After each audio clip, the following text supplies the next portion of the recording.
You're listening to NGSC Sports Radio. Hear us live on ngscsports.com, where you can get awesome analysis for all things sport. Or check out our podcasts on iHeartRadio, Spreaker, iTunes, TuneIn, and much more. For our latest videos, head to NGSC Sports YouTube channel. Follow us on Twitter at NGSC Sports and like us on Facebook. NGSC Sports. We never stop.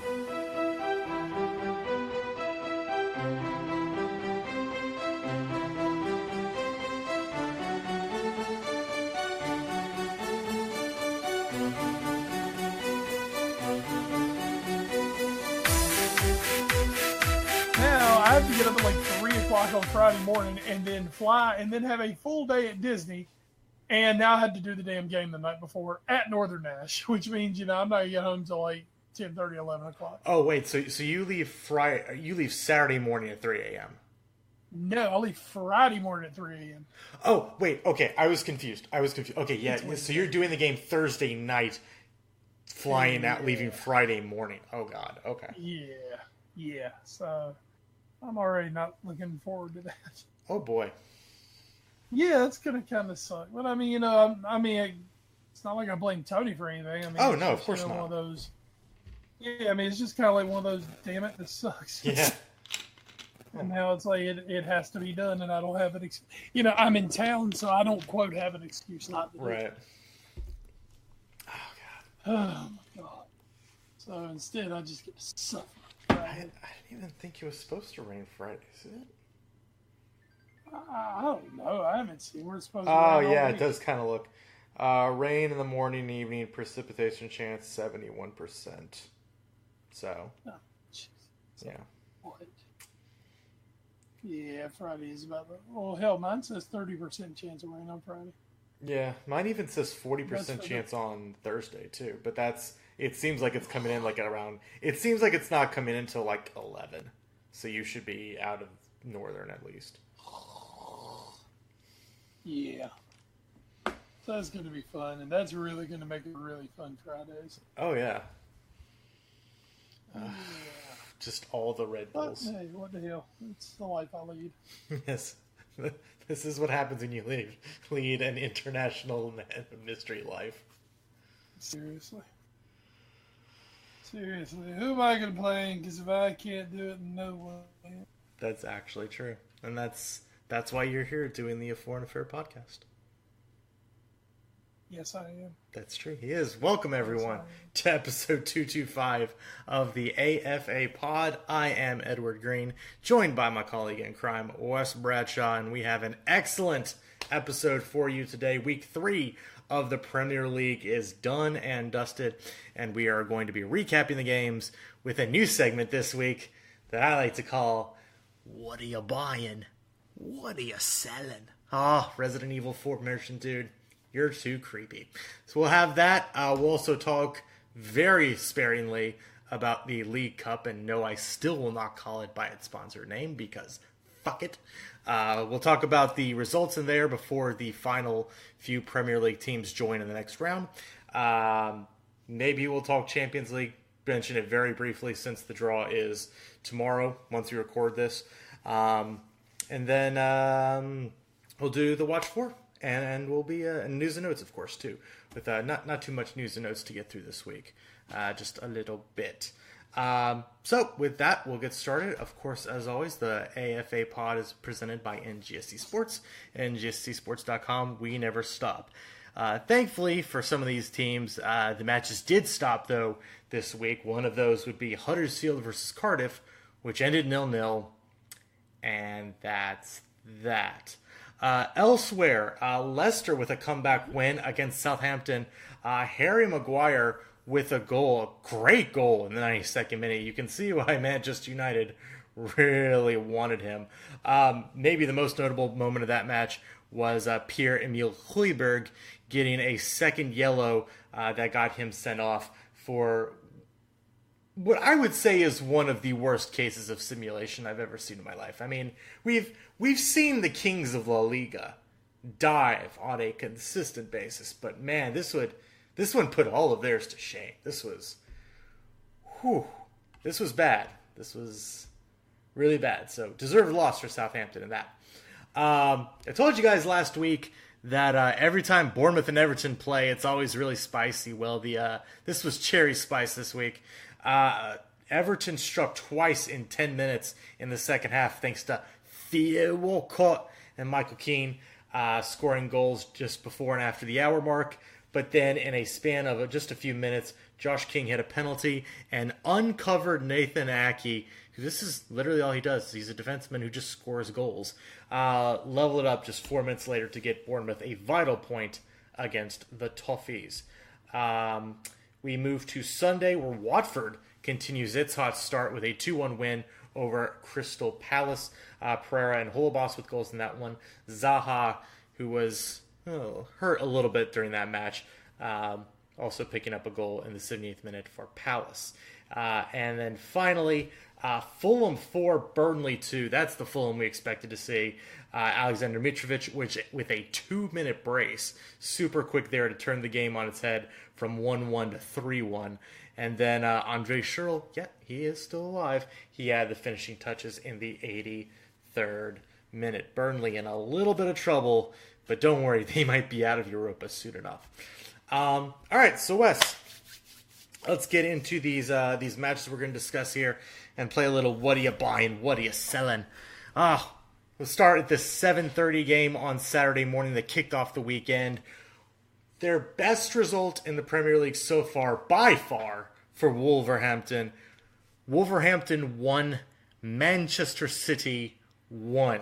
A goal in the 57th minute of this cage affair from Willy Boly, which maybe shouldn't have counted because he was kind of offside and also kind of touched it with his hand as it went into the goal. Doesn't matter.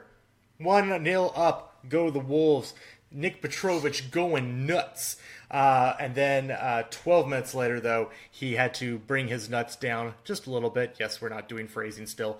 Merrick Laporte with an equalizer in the 69th minute for City, as also the Citizens were denied a penalty late on from Sergio Aguero. So, Wes, this is what I'm asking you to do. You go, what are you buying? What are you selling? I'm going to give you two options. You buy one, you sell one.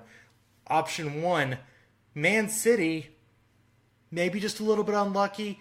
Calls sort of went against them in this one. Not that the referee had great views on any of them, and they were very tough calls, but they did go against them. Still without Kevin De Bruyne.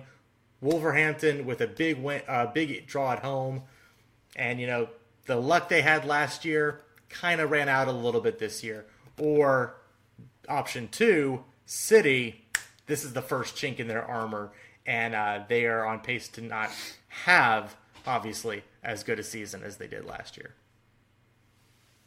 Hey, I don't think anyone could have as good a season as City had last year. City it'd be very included. hard.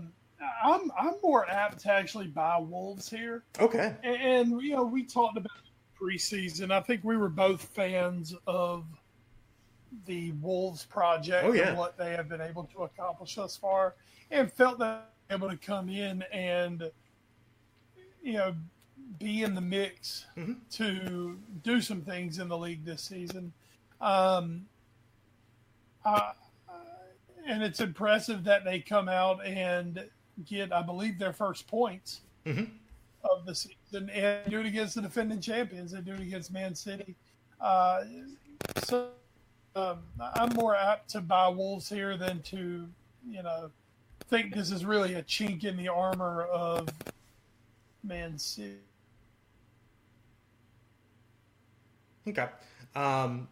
I do sort of think, obviously, the decisions clearly didn't go the City's way. I mean, again, the Boly goal, it's so tough. And Mark Clattenburg talked about it, how when he was on the NBC Sports desk after the game, he did say that, it was the wrong call.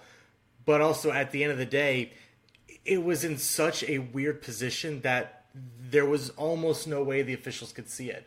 And what's more, I had to look at it in slow motion just to first see the handball. And then even the first 5 times I watched the slow-mo replay, I didn't even notice that the ball had actually come off another player, which then played Boly offside. Like, that's how close it was. And that's one of those things where it's just like, man, that's really tough. And that's just kind of what I'm saying. You know, we saw City win games like this last year. I remember early on, Raheem Sterling had a couple late winners, you know, that City were able to find that propelled them to the 100 points of last year. And it just doesn't seem like maybe, you know, obviously one match, so obviously small sample size in play here, but it does seem that City were just maybe a little unlucky on the day. But I do want to say, you know, they've already lost to De Bruyne. They've had this match in this kind of Premier League with the couple other teams we'll get to here down the line. As close as it might be, you kind of need all the luck you can get. Well, exactly. The thing was, these are matches that last year City was finding a way to win every time. Mm-hmm. And, you know, City they didn't drop points last season. Yeah. And once again, yeah, we're 3 matches in. You can't you can't say, you know, God, the sky's falling. But at the same time, in a Premier League race that does seem like it's going to be much closer this season, if you can avoid dropping points, it's obviously just going to give you a leg up. Mm-hmm. And you know, right now you've got, and obviously we'll talk more about Liverpool, but you've got Liverpool who have taken maximum points. You've got Tottenham who have taken maximum points and Chelsea who've taken maximum points. And it's just there's 3 of your direct rivals already ahead of you and you're 3 matches in. Mm-hmm. Now, of course, all that can change, will change most likely. But still, it's got to feel good as Liverpool, Tottenham, Chelsea, and I guess Watford is the other one. I mean, it's got to feel good Classic to Big Four. Early on have taken your maximum points and not feel like you've given anything away yet. Where City, on the other hand, have given a little something away so far. Yeah, and I will also say again, to the early season point, last year en route to securing 100 points in the title, I think it was either the 3rd or 4th match of the year, they drew to Everton at home. So this isn't exactly a portend of what's to come, but already, again, calls not going their way, and again, something else that really went their way last year was the injuries, which they didn't have a whole lot of, and already losing De Bruyne is going to be felt. They have replacements, but none of the replacements are Kevin De Bruyne. So, not the ship is, as you said, definitely not sinking for City yet. Don't worry, but there's already a little bit of a difference between last year's start and this year's start. So, we have noticed that. Obviously, a different start to the season for Arsenal this year. They finally get their first win under Unai Emery, a 3-1 thrashing, sure, over West Ham. West Ham actually picked up the opening goal at the Emirates thanks to Marko Arnautovic, who has easily been the best West Ham player so far this year. But just 5 minutes after he scored, Nacho Monreal leveled things up for the home side. And then it just kind of got worse from there for West Ham as Arsenal kept pushing forward. Issa Diop, who first had a terrible clearance from almost his own end line to putting it in the back of his own net to give Arsenal the eventual winner. Danny Welbeck's, because they're Welb's team now, added a third goal in the 92nd minute. So as far as what you buying, what you selling, Arsenal... Oh, now things are starting to roll. They've already passed City and Chelsea. Those games are over with, and now they can start firing in all cylinders. Is that the better point, or man, this West Ham experiment? I don't know about this anymore. I'm not ready to sell West Ham yet. Okay. I'm still bullish on West Ham. I think they've got the right manager. They've brought in quality players. It's just getting everything together and using one of my favorite phrases. They got a blood everywhere. I knew you were going to say that. Damn it. Yeah, that's usually what I go to when I start feeling nervous about shit. Yes. You got to blood everyone in. No. Listen, I do think Pellegrini. They've got a good manager. Mm-hmm. But that said, you can have your little blood in process, but you've got to get some things to happen. And unfortunately for West Ham, we've talked about it. Their schedule is so front loaded. Mm-hmm. I mean, once they get to December, they can reel off some wins in December. Yeah. But the thing is, they've got to not be dead last come December. Let's break out another one of our favorite phrases. You can't win the Premier League in August, but you sure can lose it. Yeah. And the same goes with relegation is you can't get relegated in August, but you can sure make things tougher on yourself down the line. Mm-hmm. So, just something to keep an eye on with West Ham. With Arsenal, I think it was a great win for Arsenal. It was one they definitely needed. Oh, yeah. To get Unai Emery kind of off the schneid and just get him, at least just get him where he's got win number one under his belt. Mm-hmm. And from here on out, it should get a little easier for Arsenal. I don't think that we've seen the real Arsenal yet. And I mean that in the fact that I don't think they're quite as bad as City and Chelsea made them look. Mm-hmm. They're most likely not going to be nearly as good week in and week out as they looked against West Ham. Oh, sure. Yeah. So it's going to be finding that balance for Arsenal. Defensively, there's still issues back there. Mm-hmm. I mean, there are still issues. How long are they going to stick with Petr Cech?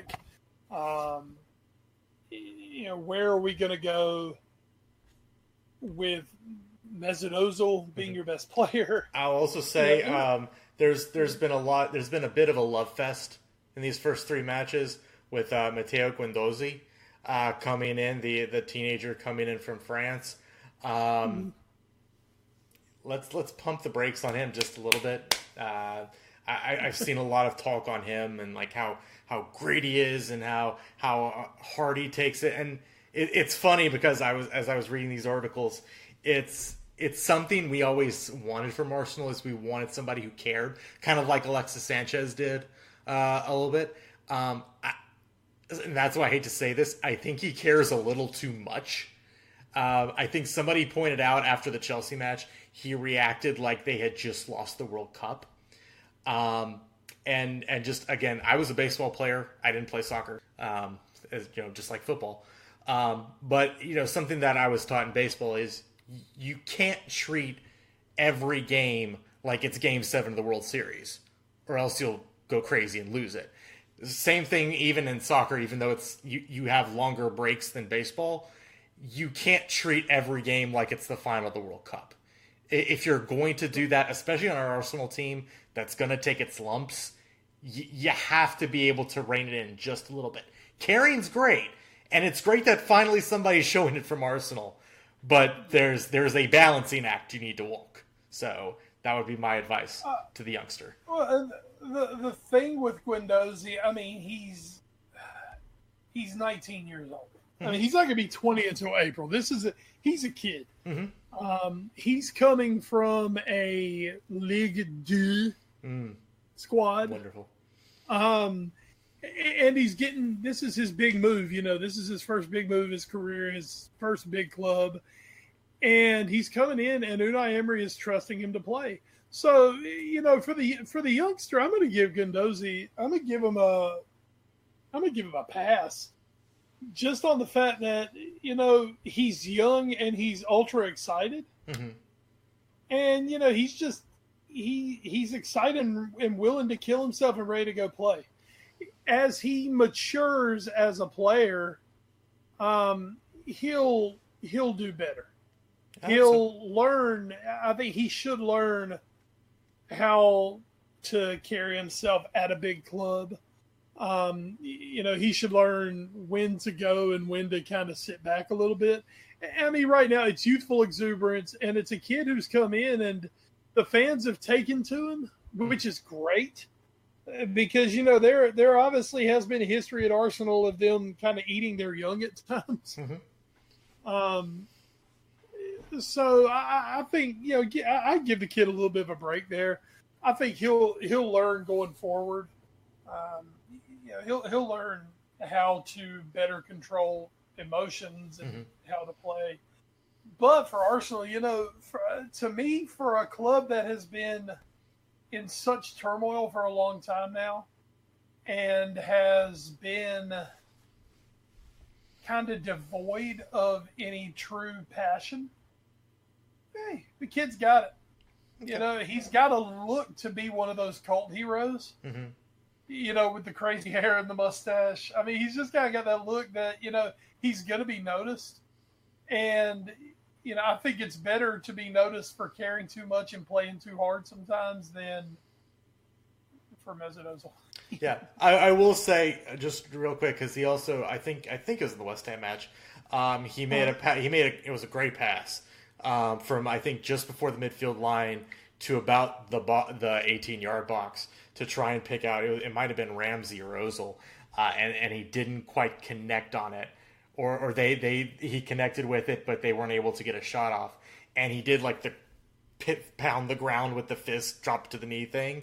And I'm like, we would rip Ronaldo for that.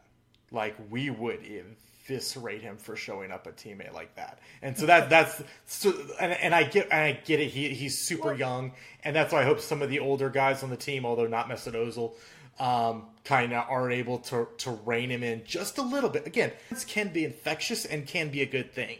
He just gotta rein it in. You can't show up your teammates, especially when you're a 19-year-old in your third Premier League match. So just that's all I'm asking. Just rein it in a little bit. Not a whole lot, just a little bit. And let me throw one thing. In comparing it to Ronaldo, the thing is, we all know that for about 99 times out of 100, if Ronaldo did that, it would be so he could be on the camera. That's fair. That's fair. He'd be doing it to be on camera. That's a fair point. Guendouzi, at least I'll give it to him. He has that youthful exuberance. And I think he's just excited and passionate and is getting his big chance. So, this is a kid who feels he's not going to be taken out of this team. He's not going to lose his spot or he's not going to get dropped because it's perceived that he's not playing hard and doesn't give a shit. Sure. I agree with that. Which I can say about many, many Arsenal players over the last 5 years. Yeah. You're not. That's like the fourth time we've nailed him in this one bit. It's what it is. It is. Big win though for Arsenal. Again, to pick up their first win under Unai Emery. Also, quick correction from back in the last match. That was Wolves' second point of the season, but obviously by far their biggest point so far against the defending champions. No, that's not going to work. Speaking of champions in waiting, ? Liverpool pull out a 1-0 win over giant killers Brighton and Hove at Anfield. Mo Salah picks up his second goal of the season for Liverpool as they get a tidy 1-0 win.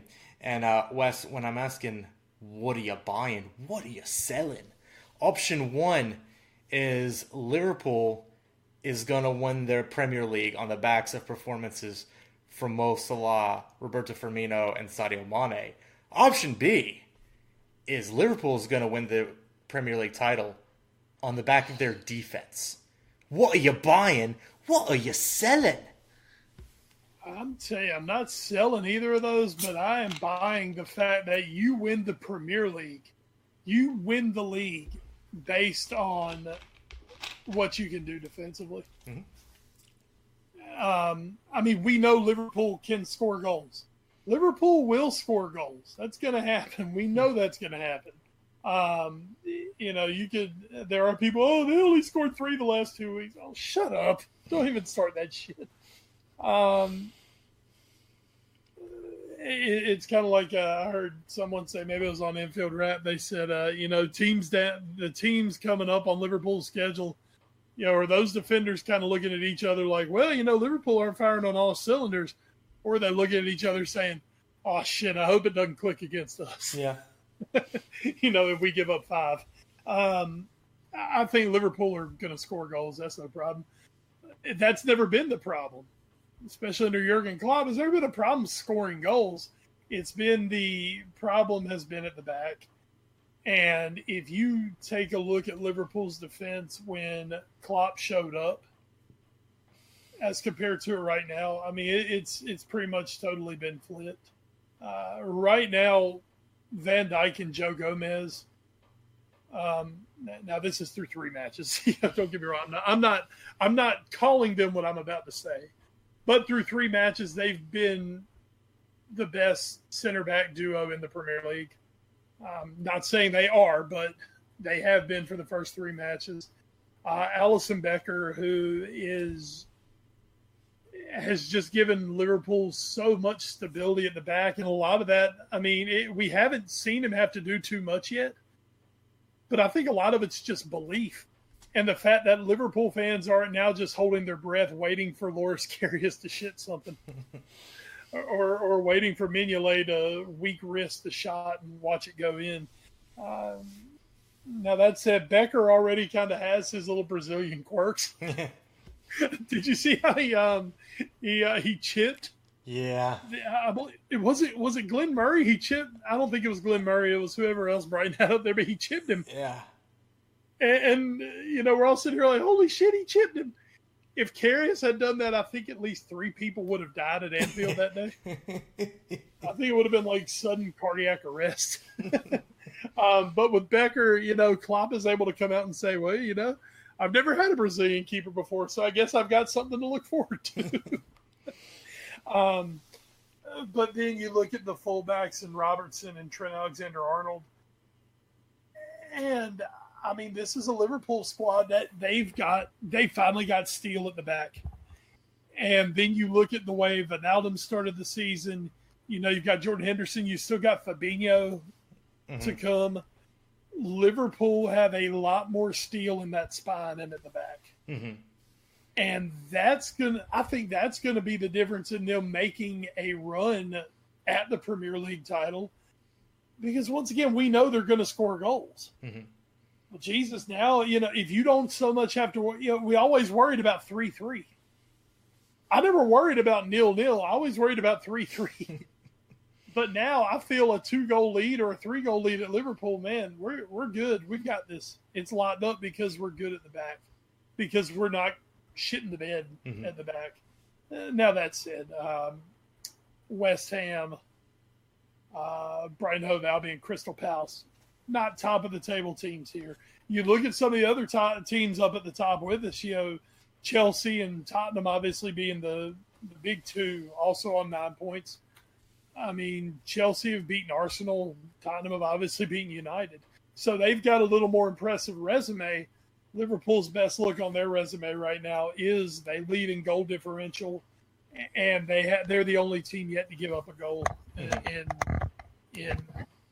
any play this year. I was going to say open play, but all play. So that's what they've got going for them right now, and the defense is looking solid. Virgil van Dijk, it almost looks like we might have gotten him at a deal. And you know what? If we go win the Premier League or win the Champions League, and Virgil van Dijk continues to do what he's done, guy's worth every penny, and it was a deal. Yeah.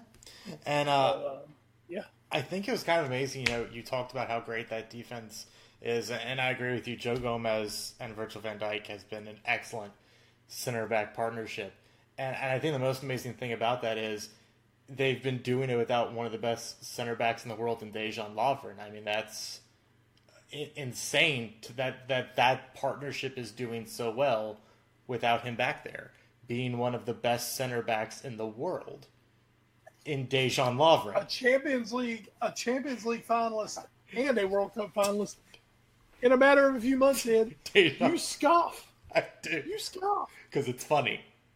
Well, and it's funny because Lovren's Lovren. Nobody understands what Lovren said.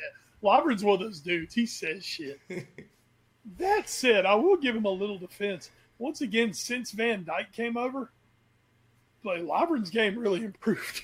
And a lot of it was because, suddenly he could go do the shit he likes to do because Van Dijk is back there to back him up. Yeah. And I will say this for Liverpool defensively, if you get the Lovren that you saw in the second half of last season and you saw at the World Cup, if you get him and have Joe Gomez back there, man, I'm really feeling good about our back and about some of our depth all of a sudden. That's not damn bad. Lovren is always gonna get that rap because he does have that boneheaded move in him. But if he can stay away from it, man, Lovren, he's physically talented enough to be, as he has dubbed himself, one of the best center backs in the world. Sure. He had physical talent. It's always come down to, can he just not shit on himself when the time is there? or when he goes to Wembley. That's very true, and he's going to have to in a couple weeks. We'll see what happens with it. Yeah. So let's head to our next match. You mentioned one of the other teams at the top of the table, along with Liverpool, is Chelsea. They had a interesting match against Newcastle, who are themselves having to deal with their own share of pain and suffering early on in the season. Chelsea do squeak out with a 2-1 victory at St. James Park. Eden Hazard with a penalty in the 76th minute was quickly nullified by a Joselu goal set up by American DeAndre Edlin, who may have thrown a forearm shiver American football style, into Olivier Giroud's face in the process. But that set up a grandstand finish at St. James. And then 4 minutes later, Yedlin turned from savior to goat as he turned one into his own net to give Chelsea the victory. So it's been a very interesting season for Yedlin so far. Of course, first match against Tottenham, came off near the end injured and what looked like a horrific injury. Now he gets an assist and an own goal against Chelsea, and again the forearm into Olivier Giroud's face, which I don't condone. That's an American. That's the American hat trick. Mm-hmm, that is an assist, an own goal, and a forearm to the face. That's an American hat trick. We'll speak about him later. I don't know how many times Clint Dempsey did that. That's Yedlin's much better player than that. So Wes, as far as what you buying, what you selling, Chelsea, option one, hey, 9 points through 9 matches. They had to get through Arsenal to do it, and 2 of their matches have been on the road. Hey, great start to the season. Or, they were kind of leaky against Arsenal. They didn't look that great against Newcastle, really. And their other win was Huddersfield, who might be the worst team in the league. I don't have a lot of faith in Chelsea right now as far as being top. You're talking about strength of schedule. I don't know if it's totally there for Chelsea right now with how convincing they've been. But which are you taking? What are you buying? What are you selling? I'm not convinced with Chelsea yet. Okay. Great start to the season. And that could, now I say I'm not convinced. That doesn't mean I don't think they can't finish in the top 4. Sure, yeah. I don't think they're a legitimate title contender. I think what you're seeing right now is the very genesis of what Sarri wants to do with this Chelsea squad. Mm-hmm. But, you're taking a Chelsea squad who's played a certain way, and a lot of these are the same players. Mm-hmm. And you're basically trying to turn them into Manchester City, mm-hmm. That's kind of how Sarri plays, is more the Man City Barcelona way. Barcelona. Okay. And I don't think they're going to be able to keep it up. I do think their schedule's been very favorable thus far. I think they caught Arsenal in a perfect moment where Arsenal's still very new and they're trying to figure their things out. I've seen enough from Chelsea. Once again, I think they can make a run at the top 4. I don't think their run at the top of the table is going to last. But it's a very positive start for Chelsea. When you have a new manager in, mm-hmm. especially when you're replacing one who's done something like win you the league, you want him to start quickly at least, it takes a lot of pressure off. Mm-hmm. You look, Unai Emery has a whole lot more pressure on him right now than Sarri due to their starts. So, that's a big thing, and it's a good thing for Chelsea to get off to this start. But I sell Chelsea as title contenders right now. I'd also say it's funny you mentioned Pep in this, and because of the style of play. Pep's first season at City didn't go great, like by Pep Guardiola standards. I think they finished third in the league. Didn't do a whole lot in the Champions League, I want to say, and it was an okay season. I think they won the league. I think they beat Liverpool in the League Cup final, but that was kind of it. I think that was it. I don't remember. Anyway, and so it does take a while to instill that. That does sound right, actually. It does. So it takes a while, and especially for Sarri. And again, it's so weird because it doesn't seem like this was the case, but it was. Sarri didn't come in until like training was already underway, and like the window was about to close. He didn't have a lot of time to bring in a ton of guys except Jorginho, who he coached at Napoli, to come and fit his system. So and then I think he was fortunate to bring in Kovacic on loan. Very fortunate, because that's a good player. That's a really good player who walked into his team kind of just out of the blue. And so with that taking place, it could be a little bit of a struggle this year to implement exactly the kind of football he wants to play. And I think that's also why I would agree with you that maybe Chelsea are going to struggle this year and probably won't be title contenders. That doesn't mean they can't have a good season. That doesn't mean they can't finish top 4 while they do it. But we probably won't see the finished Sarri product until super late this year going into next season, really. Right. So. They still might need another transfer window to really make it happen. Sure. And just when you, especially looking at Arsenal and Chelsea, when you look at the teams that we've predicted to be the top 3, one thing is all those guys are on at least year 3 of their manager. Those teams have been built to the manager's specifications. They have a very established playing style, and that's just what Chelsea. That's kind of what Chelsea's missing at the moment. Sure, it's just that continuity, and Klopp, Poch, and Pep. They look at their bench and they know exactly what they've got because it's who they want. Where Sarri's looking at his bench like, okay, I've got you. I'll see if you can do this for me. Come on in, Danny. Come do a job. Have a drink of water first. Okay, boss. Yeah, I think that's some really good points, and so it's gonna be interesting to see how this Chelsea team evolves over time. So for our final match, Monday Night Football on NBC Sports never disappoints. I am gonna take one quick second here, a quick tangent, an aside, if you will, because we're just gonna address it now. Hugo Lloris was arrested over the weekend for drink driving, as they call it in England.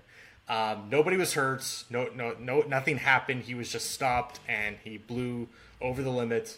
I don't think it ever mentioned what he actually blew, but it happened. He prematurely blew himself, as always.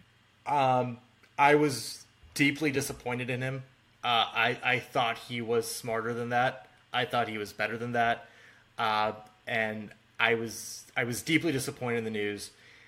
I thought he should have been suspended for multiple games. I thought he should have been taking the captaincy away, give it to Kane or whoever, Dyer, doesn't matter. And I was very disappointed in the club for not taking a stronger stance. I know they want to wait, and I guess for the court date or whatever, and that, okay. I was disappointed that they didn't take this, in my view, more seriously. I know a lot of people, when I saw on Reddit and on Facebook, when that kind of view was expressed, a lot of people went, well, Marco Alonso should be in jail then too, because he shouldn't be playing because he had that accident 8 years ago and killed that young girl. I'm like, yeah, he probably shouldn't. Marco Alonso probably shouldn't be playing football. He probably should have lost that right to do it when he killed that girl in the accident. But we should strive to be better than that as a club. And so I was disappointed, personally, me. So that's all I'm going to say about that. That's my aside. If you want to add anything, you can. And if not, we'll get back into actual football talk. No, I got nothing to really add. I don't know. Drunk driving is just one of those things. It's. I mean, I don't see it. Yes, it is terrible. It is horribly irresponsible, and you're basically begging for something really bad to happen. That said, he didn't. No one was hurt in anything he did. He didn't go home and beat his wife, which I obviously have much bigger problems with. Sure, that's yeah. So I can see the club kind of taking more of a wait and see attitude to it. Mm-hmm. I think it's just one of those things, if he had been in a wreck and someone was injured, now we're really talking about something different. Mm-hmm. But at the same time, I'm not quite holding him to the same. I'm not quite holding his feet to the fire as much as you may. Okay. And just real quick, you're making like $1 bajillion a week. It's not that fucking hard to call an Uber or a taxi. Like it's. Go ahead. Or I'm sure, like most NFL teams, which what we think about the NFL. Yeah.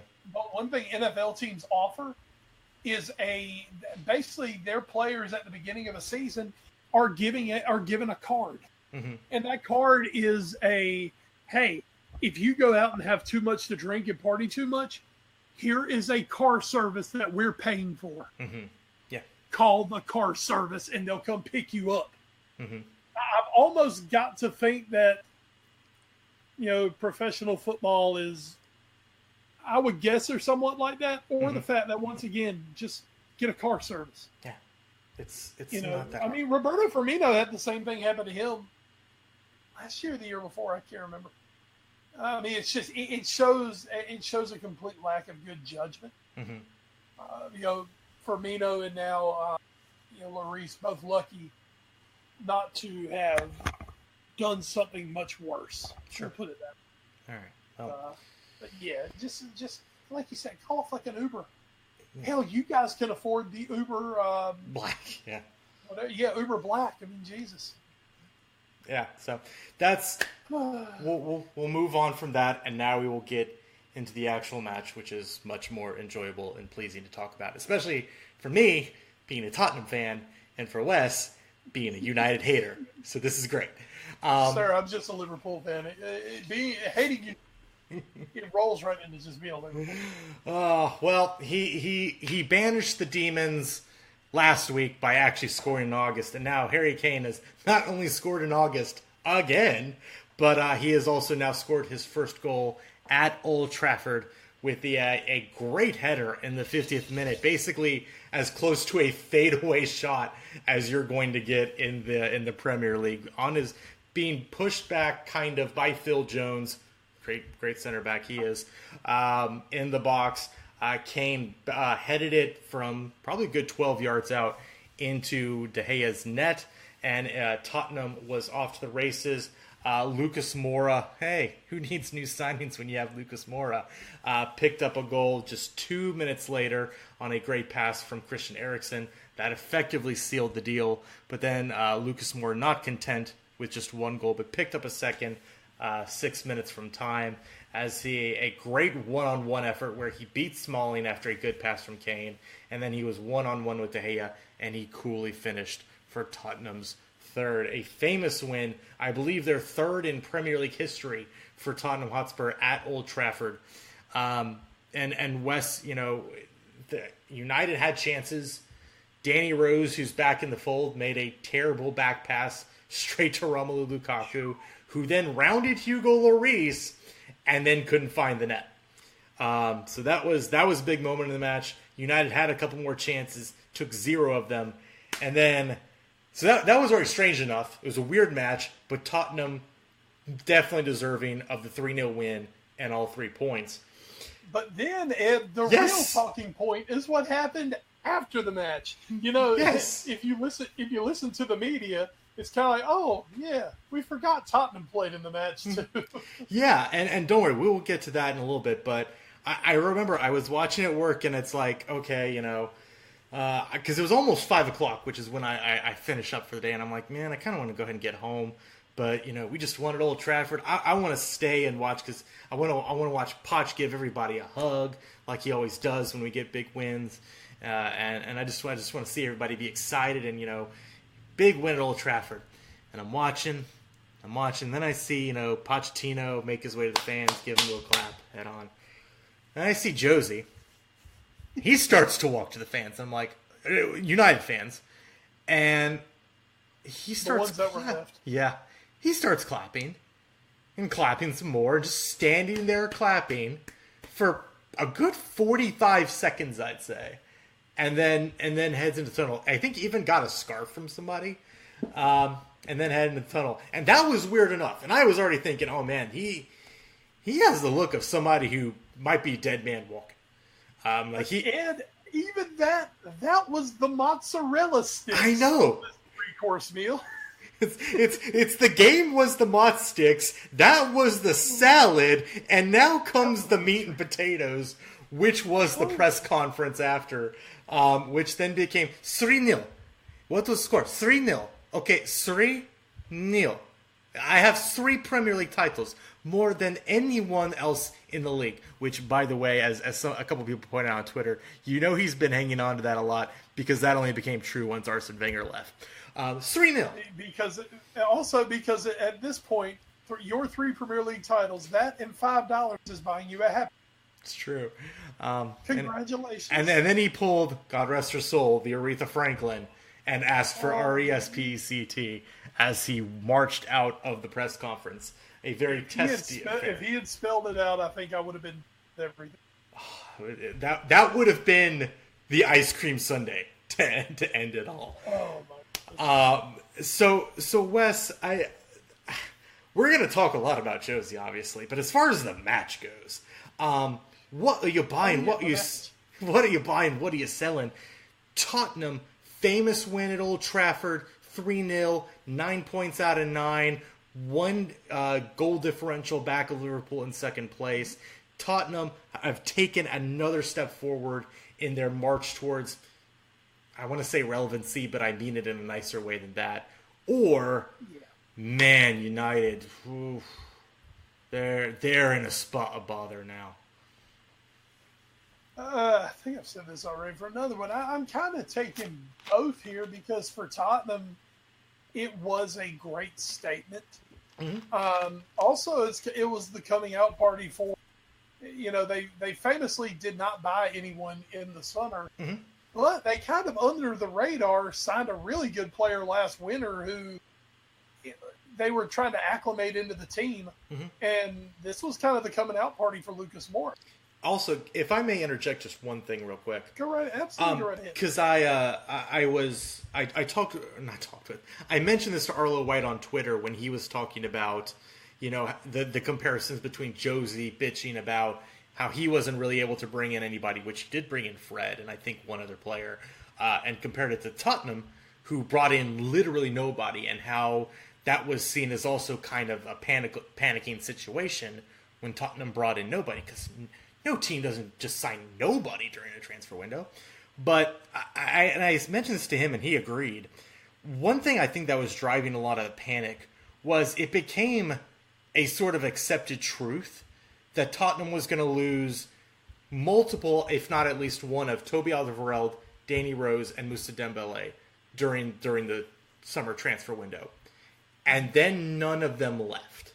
And I think that's the thing that got lost is, well, we're not buying anybody to replace the guys we know we're going to lose.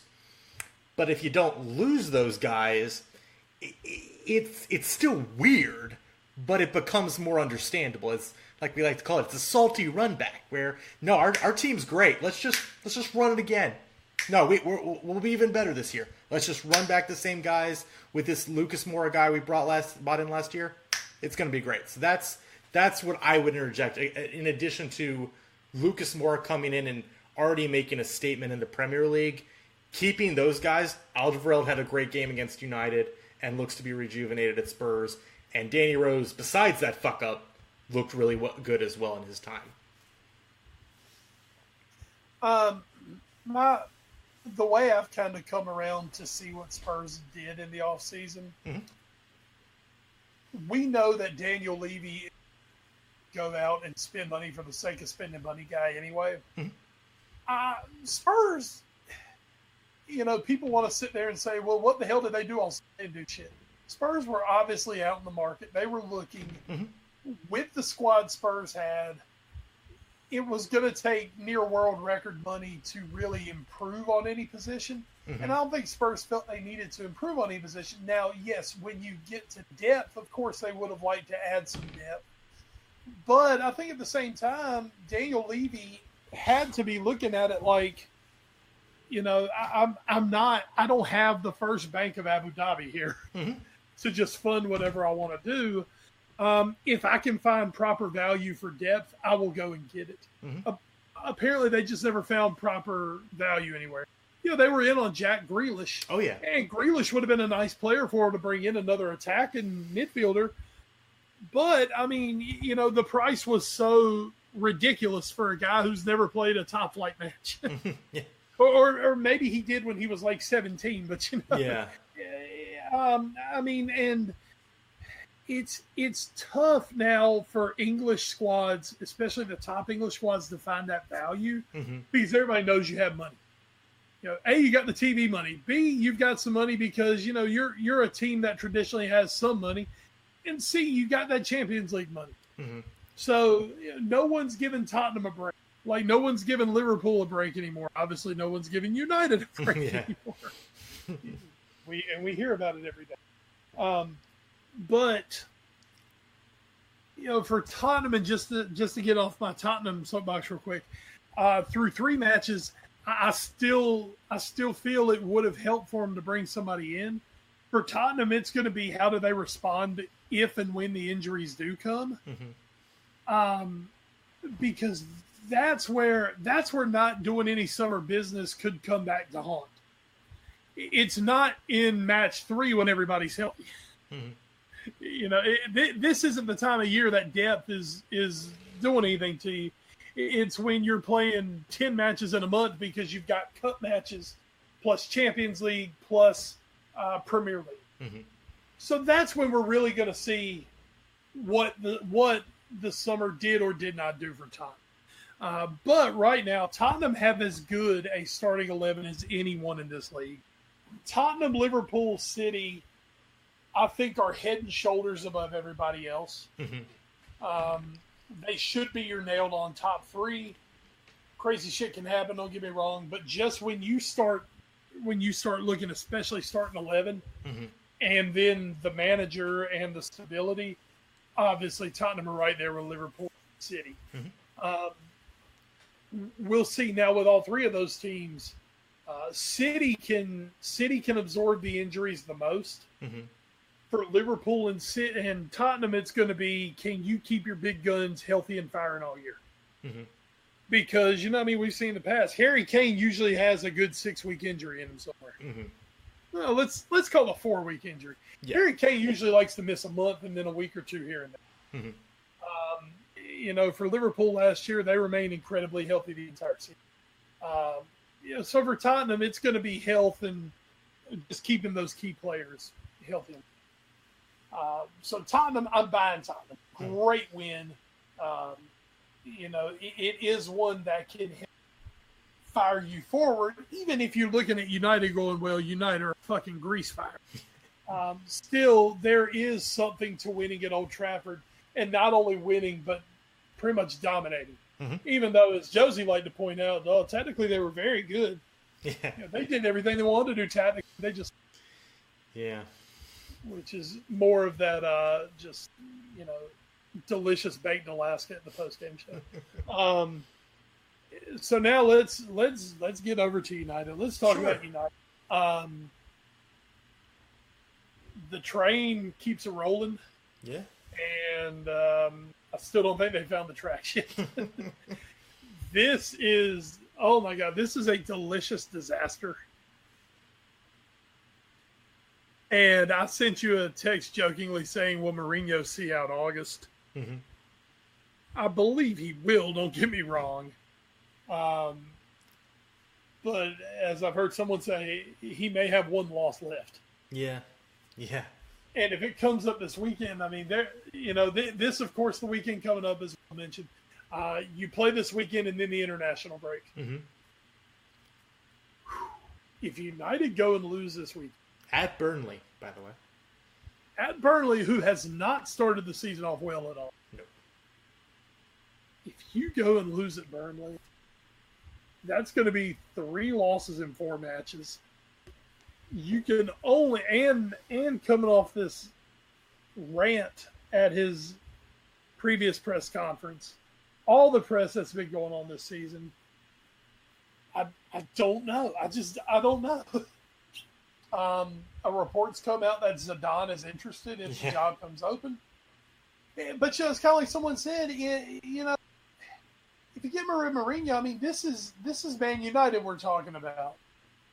This isn't – they're not in the Sam Allardyce market. Oh, yeah. God, I wish they were. They're not in the David Moyes market. They're not in one of these – they're not in the Alan Pardue, just get someone to keep us up. They're not in that market. Mm-hmm. Man United shops at Man United doesn't shop at Dillard's. Man United shopping at Harrah's. Yeah. And it's such a tricky circumstance because once again you can't go out and just hire Sam Allardyce at Man United. You've got to, before you fire Mourinho in the middle of the season, you've got to have a damn good idea what you're going to do. Mm-hmm. Because if you fire him, let's just say they lose to Burnley and he gets fired in the international break, mm-hmm. you've still got 85% of the season ahead of you. Oh, yeah. You can't just bring in some guy off the street, or United fans are going to lose their shit anyway. And then if they don't get, quote, the best big name on the market, where are you going to go? A few years ago when Liverpool fired Brendan Rodgers, they didn't do it until they had Klopp on. Right. As a big club, you can't fire somebody early and not have a plan in place behind it. Mm-hmm. That said, if anyone would do it, it would be Man United. Good old Ed Woodward. Because, unfortunately for Man United, they just, oh my God, they are so poorly run right now. Mm-hmm. And, Mourinho, and we give Mourinho as much shit as anyone on earth, deservedly. Oh, yeah. Man, when you look at what he's having to deal with, I mean, the guy who's basically running his football club is a banker. Yeah. I mean, Ed Woodward runs that club because he knows how to make commercial deals. He doesn't know football. He is a shit director, or whatever they want to call you. In the United States, we call him a general manager. Mm-hmm. He's shit at that. He's very bad. He's good. He is really good at making Man United. The best thing he ever did, depending on who you believe, the best thing he ever did was fucking up the De Gea deal so he didn't go to Real Madrid. Exactly. I mean, so his greatest success was a mistake. Yeah. So Mourinho, I think sometimes we look at United like, okay, blank checkbook, you should be able to do anything in the world you want. Mourinho does have his hands tied in places. Mm-hmm. Obviously, if Mourinho could do what the hell he wanted, he'd have 2 new center defenders this year. Yeah, playing Andrew Herrera at center back was a pretty big message. If he could do what he wanted and had a blank checkbook, he'd have Rafael Varane and Harry Maguire as his center backs. Or Toby Alderweireld. Right.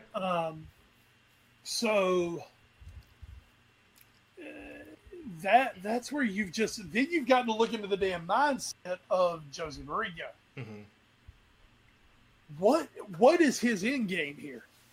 Because really, in all honesty, there's no need to bitch about the summer. It's over. You can't change it. You'll never get the summer of 2018 back. Mm-hmm. I wonder if Mourinho's trying to get fired or get Ed Woodward fired. Yeah, that might be the bigger. Is he playing like the most high stakes game of chicken ever? Maybe. Now then you turn around and you hear reports coming out that United had offered Anthony Martial a contract extension. Mm-hmm. We know that Martial and Mourinho despise each other. Mourinho does not want Martial at the club. Mm-hmm. The club has now offered him an extension. Yeah. The question is, is Martial prepared to sign this extension and wait out Jose Mourinho? Mm-hmm. There are just so many wheels within wheels that you like to use a lot, wheels within wheels. Mm-hmm. There's so many things going on at United that Mourinho's latest rant is not the most bizarre thing to happen this week. It's true. That is how big of a dumpster fire it is at United right now, where Jose Mourinho can have like this epic meltdown, and it's just like, oh yeah, that's another thing to happen this week.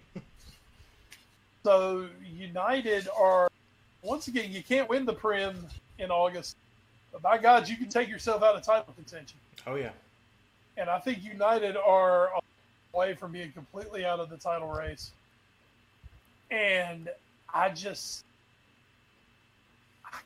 can't see things getting that much better for them. Mm-hmm. As long as Mourinho's there. Because Mourinho ain't going to shut up. He's not going to change his ways. Yeah. He's going to say what he wants. And that, I'll tell you, man, it's got to be tough to be a Manchester United fan. First of all, you've never been to Manchester. And B, you jumped on this sweet bandwagon and now the wheels are... Yeah, but you got that sweet, sweet pink kit they just released, Wes. I do personally love a good pink kit. I like my pink kits on Palermo, though, where they belong. Yeah. But yeah, hey, good job, Ed Woodward. You're going to have a lot of money selling that kit. You done good, son. You done good. It is brutal, and I do think it's funny. We've talked so much about how bad United situation is. We didn't even talk about how bad they were in the game itself, and how they got. Well, no, they were technically fantastic. They were okay in the first half, and technically, if we look at some of the stats here, because stats tell the entire story. If you look at it, United took 23 shots to Tottenham's 9. Now, as somebody said, don't gloss over the fact that only 5 of those were actually on goal. The same amount Tottenham had on goal. But that was a thing. Possession, I believe, at one point was 60-40. It evened out a little bit to 56-44 in favor of United. They had chances. We talked about Lukaku's chance when he rounded Lloris. Not Eric Bailly. Someone had a chance like in the first 20 seconds of the match to score, and they couldn't convert. United had chance in the first half. I'm going to be completely honest. The way they're playing right now, though, when it was 2-0, even though there was like 40 minutes left in the match, and even though, yes, Tottenham's so Spursy, blah, blah, blah, when it was 2-0, I was like, oh, this match is done. This match is actually over. United's not coming back from this. And I think it's bizarre we're saying that about a Manchester United team, that they can't get a point down to, and again, that's taking nothing away from how good Tottenham it is, but that at 2-0 down at home with 40 minutes to play, with the specter of Fergie time in the air, with the specter of lads, it's Tottenham in the air, that United can't go out and find 2 goals in 40 minutes at home. It's bonkers. Yep. Also, you mentioned about Martial. We've talked about it a lot already too, but Paul Pogba has not been good since coming back from France. And one of the biggest ways he has not been good is in the amount of times he's been dispossessed and the amount of loose passes he's had. He has been very poor on the ball so far. And the question becomes, and he was good at the World Cup. I think he was only behind Modric and one of the other Croatian midfielders in terms of how many passes they completed and how little they gave away the ball in possession. That has not been the Pogba that's been at United. And now the question becomes, was France and the World Cup, was that small sample size in action? Or is this actually, this is who actually Pogba is under Mourinho, and that's the bigger issue at play? Pogba, I think, is bound and determined to get Mourinho out of you. And if part of that is having to suck, I think Pogba is willing. I think Pogba's willing to take some heat in the short term for a long-term payoff. So But the same time. Sorry, I was just going to say, so we have a term in when I play League of Legends, we have a term it's a word called Inting, where you're intentionally feeding, where you're intentionally getting killed to either end the game faster or just because you want to troll people. There's also a thing called soft Inting, where you're not really Inting, but you're not really trying your hardest not to die either. So if I may take this, because I don't want to put words in your mouth, are you saying that Pogba is kind of soft Inting right now at United? I believe so. Okay. I believe Pogba is more than happy that if he gets a chance to do a fancy flick or go score a goal or do something that's going to get him in the headlines, he has zero problem with that. But I think we've seen that Pogba is not committed to killing himself for Jose Mourinho. Okay. I mean, here's the thing. I think Pogba at 85% is still better than most players in the world. Sure, absolutely. But I also think that Pogba is capable of a lot more.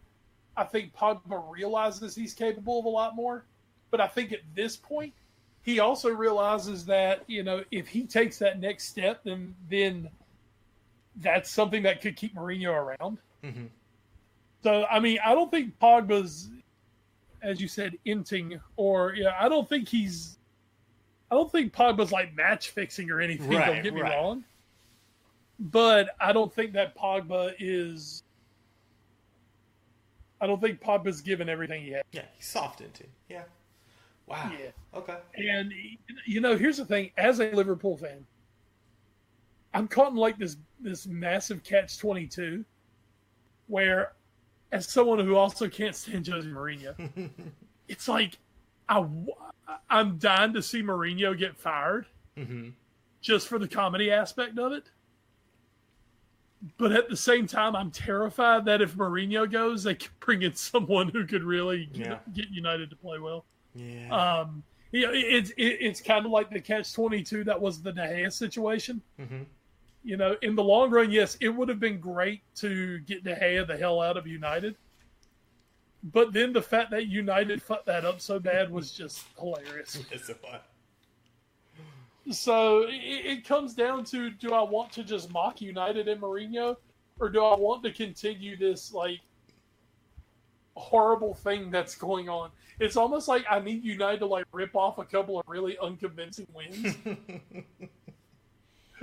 So like I said, I just need a 5th place United this year. Perfect. And let it come down to the last week of the season that they finish 5th. There you go. So it's like you want them to suck, but you don't want them to suck too bad, because then they might change managers and get better. I believe we're calling for a 1-0 win at Turf Moor this weekend. Oh yeah, a brutal 1-0, like a Burnley own goal 1-0. Oh yes, that's it. Or even a draw, even a 1-1. Yeah. So, like I said, it's one of those things, man. But United, we've been talking about this for a few months. The season was going to be full of juicy United news every day of every week, and I'll tell you, that's the one place United have not. Yeah. They're the gift that keeps on giving. Well, we mentioned Burnley versus United. That is one of the matches this week, and here's the rest of your schedule. 7:30 a.m. Saturday morning. Maybe Liverpool's toughest test so far. They go to the KP Stadium to take on Leicester City. That, again, is 7:30 a.m. on Saturday. At 10 a.m., you have your choice of Chelsea, Bournemouth, Everton, Huddersfield, West Ham versus Wolves, Palace versus Southampton, and Brighton and Hove host Fulham. Then at 12:30, Man City takes on Newcastle United. On Sunday at 8:30, you get Cardiff versus Arsenal. And at 11 a.m., two matches, Watford versus Tottenham, a battle of undefeated teams, as well as Burnley versus United. As we take a quick look at the table, 4 teams is at 9 points. That's Liverpool, Tottenham, Chelsea, and Watford. Liverpool lead the way on goal differential. City and Bournemouth right behind with 7 points. At the bottom of your heart, the relegation zone, Newcastle and Southampton currently sitting on 1 point just outside. Burnley and Huddersfield sitting on 1 point inside the zone. And then West Ham, still looking for their first point of the season, are in dead last.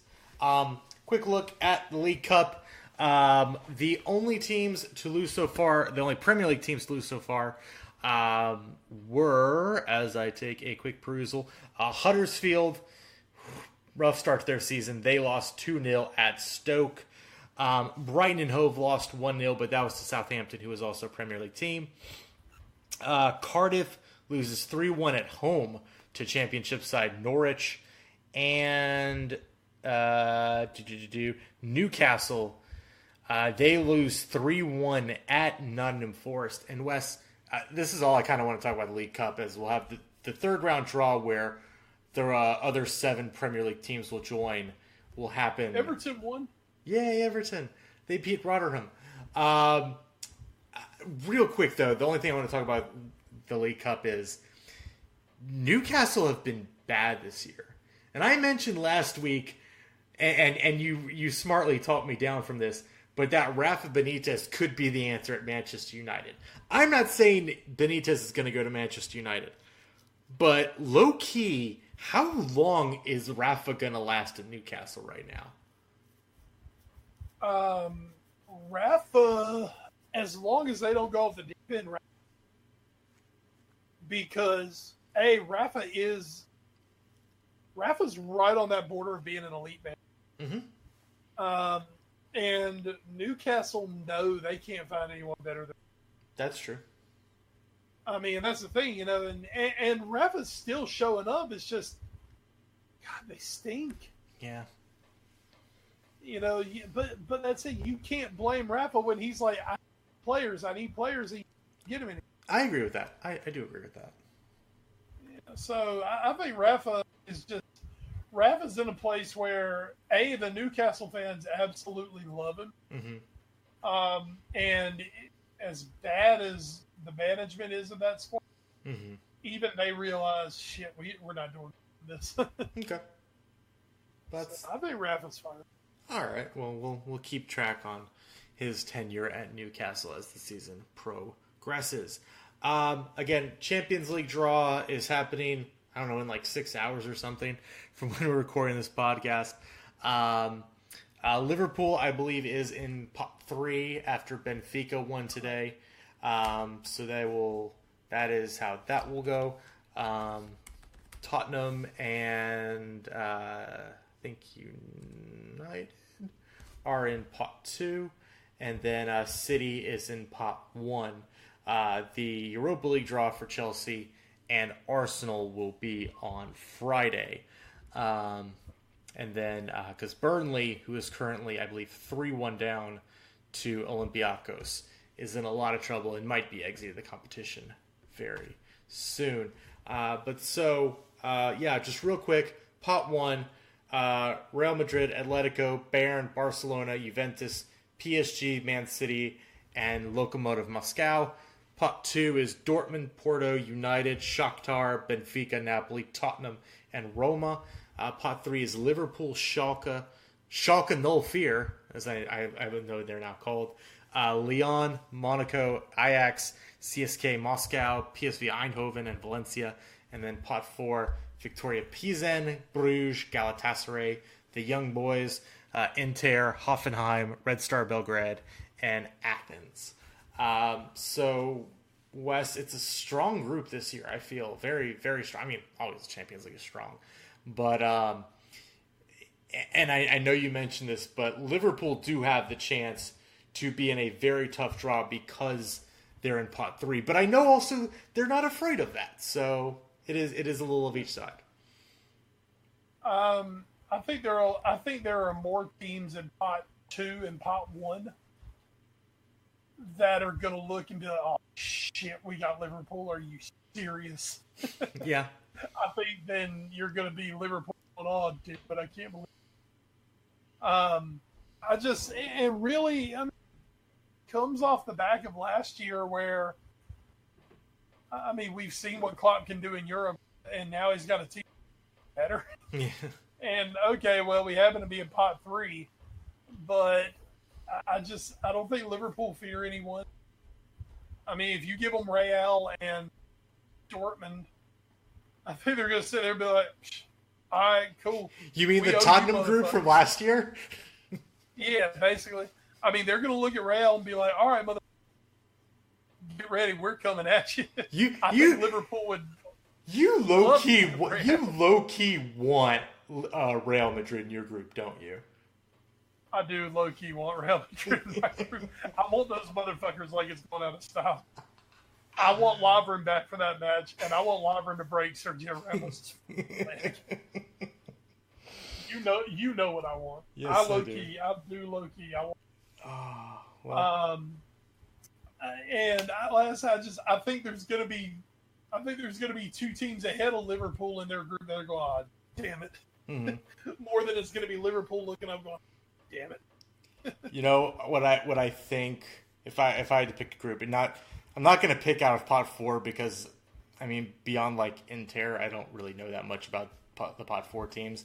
I would say I think an actually pretty fun group, maybe not from your point of view, but might be something like Juventus. No, can't be that. Something like Barcelona, Napoli, Liverpool. Oh man, it'd be very fun. I think that would be a fun group. And personally, I'd feel fine with that group. Sure. Yeah. I'm just, right now Liverpool, we kind of have this word. I know you don't care for the word swagger. Swag. But, Liverpool kind of have this. Liverpool swag, and their fans, we kind of have this swagger about us right now, where we're, hey, bring whoever you want. We're not scared of you. And cool. Hey, for Liverpool, Liverpool fans are just looking for trips. Shit, going to Naples, that would be fucking awesome. Barcelona, that'd be fucking awesome. Cool. I mean, Jesus, last year we had to go to like Bratislava. Yeah. And Russia, who the fuck wants to go there? Oh, hey, go to Naples. Go to Barca, where it's pretty. Well, again, we will talk more about the draw next week when we have it in our little hands. So that's going to do it for our match talk. One piece in the news and notes talk about. I mentioned it a little earlier in the pod, but it came out just a little bit ago. Clint Dempsey, Duece, the original Duece, the USMNT legend, has announced his retirement from club and country at the age of 35. He was currently playing with the Seattle Sounders in NMLS, but will be heading to greener pastures back in Nacogdoches, Texas.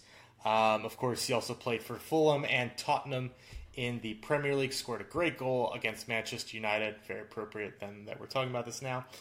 He tied Landon Donovan at the top of the men's USMNT's all-time goal-scoring chart with 57 goals. Also won 3 Gold Cups and was part of the club, or part of the team that finished second in the 2009 Confederations Cup in South Africa. Of course, had some other famous moments. Scored, I believe, still the fastest goal in World Cup history when he scored in the first 30 seconds against Ghana in 2014. Just an unbelievable presence for the USMNT and each club he played for. And Wes, you said this word a few minutes ago, swagger. Well, Clint Dempsey had that in spades. Absolutely, Clint Dempsey did. Clint Dempsey, I think he'll be best remembered for his time at Fulham. Mm-hmm. I think more overall at Fulham, was a solid player at Tottenham, had some really nice moments. Mm-hmm. I don't think he ever truly kicked on at Tottenham like Sure. a lot of people hoped he would, especially American. Mm-hmm. But, I mean, still, I think had a good run at Tottenham. So, absolutely nothing to take away from that time. And then came back to Seattle and, did really well in his run in MLS.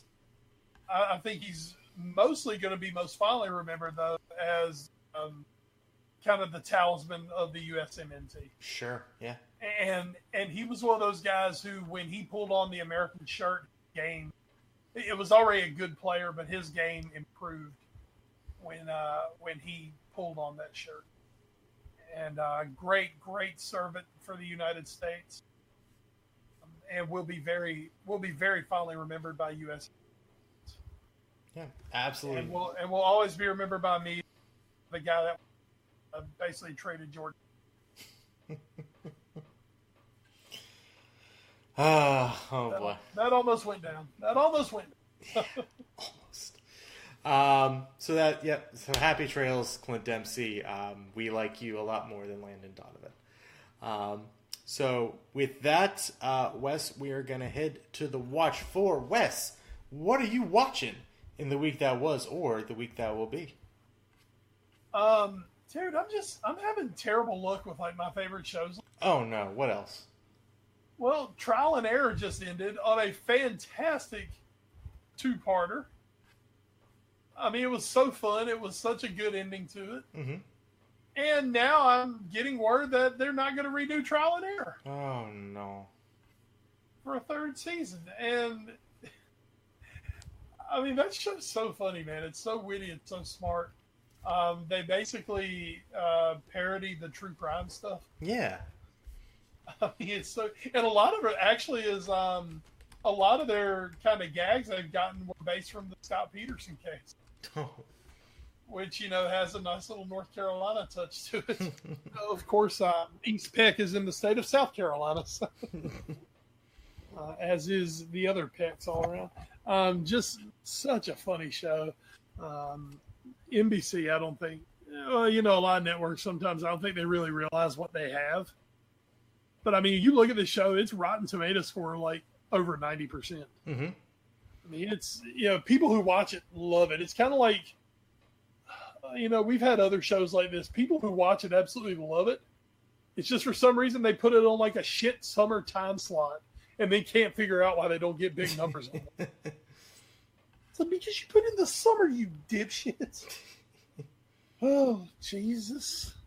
But I'm hoping that doesn't go the way of 6, yeah, which was also horribly mismanaged by their network. And basically all my other shows that just are fantastic and get canceled. So, oh no.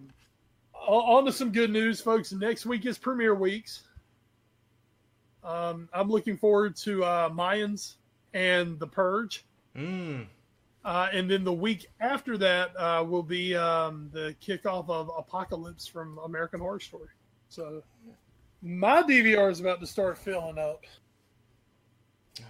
Well, mine is the same way. I actually just me and one named producer Jackie just finished actually over the last 2 days re-binging season 2 of The Good Place in preparation. Yes, another NBC show. In preparation for season 3 coming later in September. I'm so excited. I've been listening. It's such a damn good show. Like, whoever thought a show about moral philosophy would actually be one of the best sitcoms on TV? And no, Chenoweth's in that one, isn't she? No. Was she season 1? I've totally forgot. Or is it Kristen Bell? It's Kristen Bell. Thank you. Yes. I'm sorry. Okay, I knew it was a blonde Kristen. Yes. Kristen Bell is in it, as is Ted Danson, who is so wonderful. Ted Danson. So, and also good news. You talk about shows getting canceled. Hey, Big Bang Theory's done. We did it. It took 12 years, but it's finally done. Yay! We killed, as they said in the Cabin in the Woods movie, the evil has been defeated. I know, but that said, I'm still gonna miss Sheldon and Penny. No one else. It's fine. They'll live on. In Penny for her magnificent bone structure, and Sheldon is just. I mean, Sheldon's lovable. He's interesting. On the other fronts, though, I will say this. I've been talking a little bit about games. I have found a new game for the Nintendo Switch that thankfully was on sale this past weekend for the great price of $9.95. Let me tell you what, this game, Hollow Knight. Oh boy, this is a fun game. This is a video. Sounds like my love life, Ed. Oh boy, not that kind of night. It's a knigget, as they would say in Monty Python. If this is Dark Souls, this is Metroid, this is Castlevania, this is old school 2D platforming, sword fighting against monsters, and it's fucking awesome, and it's about bugs. That's the weird part about it. And it's fine, but the main character is like super cool, and you do a bunch of cool sword shit, and you fight and kill a bunch of cool enemies, and it's super tight, and the level design is great. There's so much shortcut porn. Everywhere. Fluids everywhere from the shortcut porn in this game. It's great level design. This is like Dark Souls Miyazaki levels of game design. It's fantastic. Amazing level design in this game. Cannot get enough of it. And it controls well. There's cool characters that you meet along your way. The world feels very alive, even though it's very much dead. And it's just a really cool setting. I cannot praise Hollow Knight enough. I think I've already pumped in like 10 to 12 hours of it since getting it on Sunday. It's fantastic.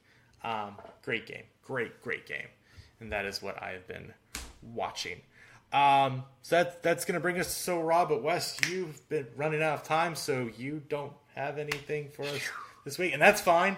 Hey, SummerSlam's done. Nothing's going on. I hate to tell y'all this week and next week is not going to be a song either, because there's no way I'm going to be able to touch on 2 shows.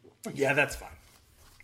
That's okay. We'll have a. I do know the one big thing that happened. I saw the small parts of it. Kevin Owens apparently got frustrated. Oh no! Now, take from that what you will. It is fully believed to be Storm. Okay. Oh boy! So, somebody on the Granville Vance County Yard prosthetic leg for $20. That's interesting. Throwing that out there. Well, so that's our fun little So Raw for the week. And that is going to do it for this edition of the Foreign Affair Podcast, episode 225. Once again, I'd like to thank NGSC Sports at ngscsports.com. We never stop. You can, of course, find them on Twitter. You can also find us on Twitter. As a collective, we are at AFA Pod. Wes, individually, you are? I'm at Wes Bradshaw 21. I am at Edward Green. You can also find us on Instagram, Facebook, and YouTube via our parent show, the All New Sports Show. You can also email us that address, allnewsportsshow@gmail.com. Also like to thank our podcast providers, including Podbean.com, Stitcher, Spreaker, iHeartRadio, the TuneIn Radio app, Google Play Music, and the iTunes Music Store. Although, yes, Google Play is kind of fucking up and not updating very well. So, nothing we can do about it. It's just Google Play is shitty. So, but hey, it's on there if you really want to use it that way. So, it's there. But it'll be just kind of slow updating. So, anyway, enough about Google Play Music, though. Before we finish up this week's pod, Wes, is there anything else you want to mention? As the summer rapidly comes to 3 of high school football is already here. Holy Jesus. I mean, the non-conference is half over. Yeah. Golly, man. It is fun. This week, 2 more teams making their debut. The Knights of Northern Nash hosting the Tarboro Vikings, which, as you well know, has traditionally been a very good football game. Oh, it's part of the Crucible. And this year, Northern Nash 2-0 on the season, looked very impressive on the offensive side of the football. And Tarboro is Tarboro. Yeah. Take from that what you will. They're Tarboro. They don't. I think they've given up 1 touchdown in 2 games, and they're hanging half 100 on everybody. So definitely, I think both teams' biggest test of the season coming up. I will be there now on Thursday night. It was supposed to be Friday night, but it got moved. And due to that, I will be able to make it and do the game myself. Yeah. Because on Friday, Wes is going to the happiest place on earth. And no, I'm not talking about Capitol Cabaret. Taking the old family down to Disney World, Wally World. Yay! All us Clark Griswold fans. I have a 6-year-old daughter who is about to be hog heaven and has 4 different princess dresses to wear this week. Yes. Yeah, it's going to be magnificent. It's going to be very hot for me, but I'm looking forward to a nice little vacay here. Yay! But folks, I should be back for Wednesday evening so you don't have to miss any West, and I will give you guys an update on the hotness level of the princess. Oh, fantastic. I'm waiting with bated breath already for that. But until that time next week when we come together, I am Edward Green from McCall and Crime, Wes Bradshaw. Thank you so much for joining us here on the A Foreign Affair podcast this week. Until we talk again, stay safe and enjoy the football. But not you, Josie. And good night, English media. I know you guys are going to bed with smiles on your faces as the Manchester meltdown continues. Again, it's like we want Josie to stick around for moments like this, but they can't stick around. He can't stick around if they keep losing either. So it's like, what do you do? Total catch-22, man. I need Josie. We all need Josie. We need Josie.